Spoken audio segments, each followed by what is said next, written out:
Cack. Which one would you choose right now? A. Like this story for more epic revenge content. B. Comment your favorite revenge move. Dax. C.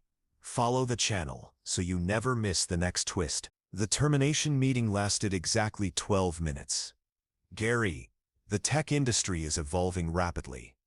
My boss Trevor said, not making eye contact. We need fresh perspectives. Digital natives who understand modern workflows. Your approach to system management is outdated. We're restructuring the IT department with younger talent.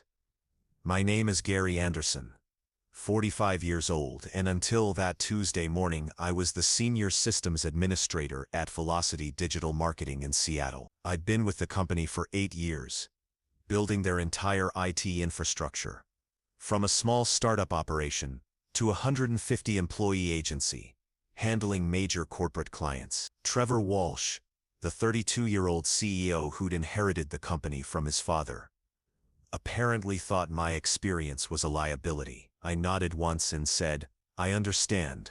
No argument, no begging, just acceptance. Trevor seemed surprised by my calm response. We're offering a generous severance package, he continued, sliding a folder across his glass desk. 2 months' salary plus benefits continuation, and of course positive references for your job search. That's fair, I replied, though we both knew it wasn't. What Trevor didn't know was that I'd been expecting this conversation for 3 months, ever since he'd hired Madison Pierce as the new director of digital innovation, and started talking about modernizing our technology stack with AI-native solutions. Trevor's mistake wasn't firing me.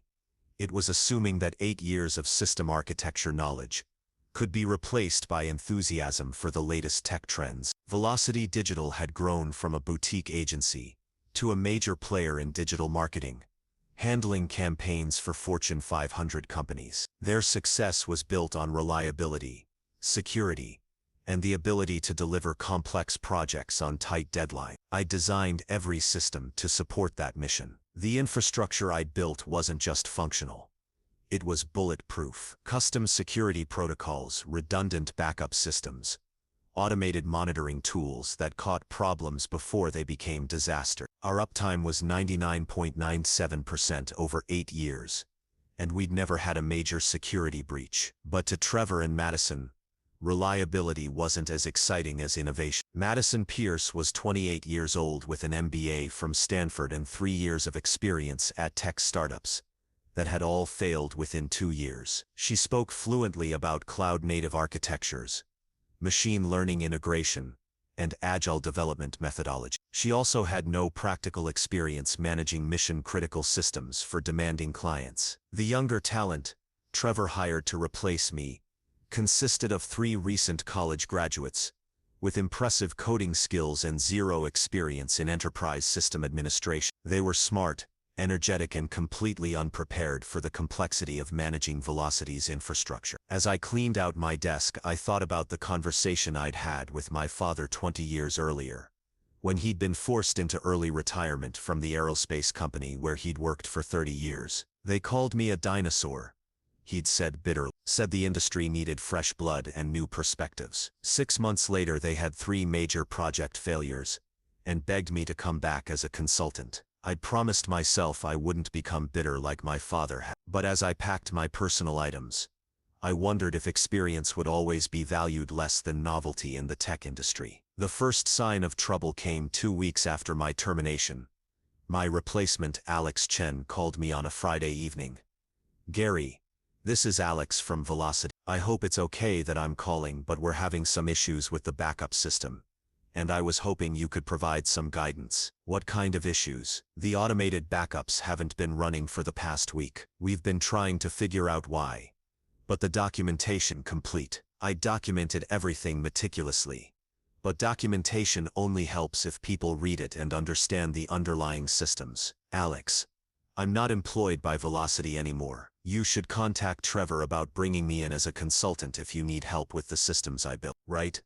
Of course. I just thought, well, it seemed like a simple question, System administration isn't usually about simple questions. The problems that look simple often have complex underlying causes. I didn't help Alex with the backup issue, not because I was vindictive, but because providing free technical support to the company that had fired me would set a bad precedent. The second call came 3 weeks later. This time it was Madison Pierce herself. "Gary, I hope you're doing well. We're implementing some exciting new cloud migration strategies, and we've encountered some challenges with the legacy system integration." "What kind of challenges?"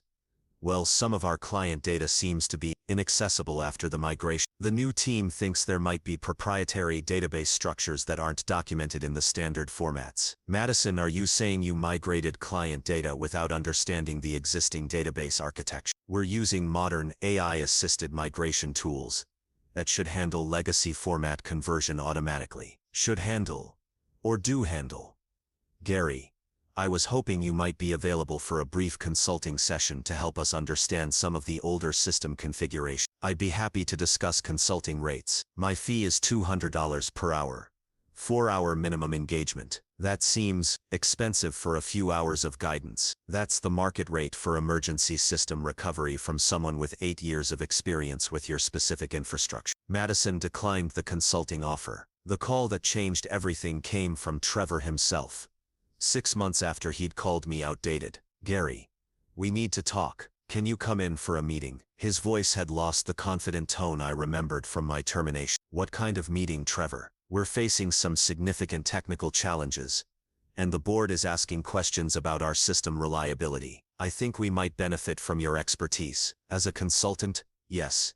As a consultant, we need someone who understands our infrastructure history." I agreed to meet, but I set the terms: professional consulting rates, minimum engagement requirements, and a clear scope of work. I wasn't coming back as an employee. I was providing expert services to a client who decided they needed what I offered. The meeting took place in the same conference room where I'd been terminated. Trevor was there, along with Madison and 2 board members I recognized from company meeting. "Gary, thank you for coming," Trevor began. "We're experiencing some operational challenges that we believe are related to system architecture issues." "What kind of challenges?" Madison opened a folder containing what looked like incident report. "We've had 3 major system outages in the past month. Client data has been temporarily inaccessible during 2 of those outages. We've also discovered that some of our security protocols aren't functioning as expected." "What caused the outages?" "That's what we're trying to determine. The current IT team has been working around the clock,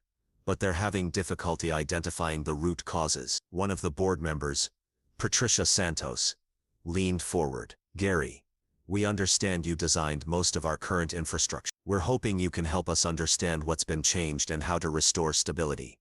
I reviewed the incident report. The problems were exactly what I'd expected. The new team had modified systems they didn't fully understand, creating vulnerabilities and breaking interdependencies I'd carefully designed. "Trevor, it looks like your team has been modernizing systems without understanding why the original architecture was designed the way it was. Can you be more specific?" "Your team removed what they probably saw as redundant monitoring processes. Those processes weren't redundant. They were fail-safes that prevented exactly the kind of outages you're experiencing now." "Can these issues be fixed?" "Yes, but it will require reverting some of the changes and rebuilding the monitoring infrastructure. It's not a quick fix." Patricia Santos asked the question I'd been expecting. "Gary, would you be interested in returning to help stabilize our systems?" "As a consultant, yes. As an employee, no." "What would consulting look like?" 6-month contract at hours under $5 per hour.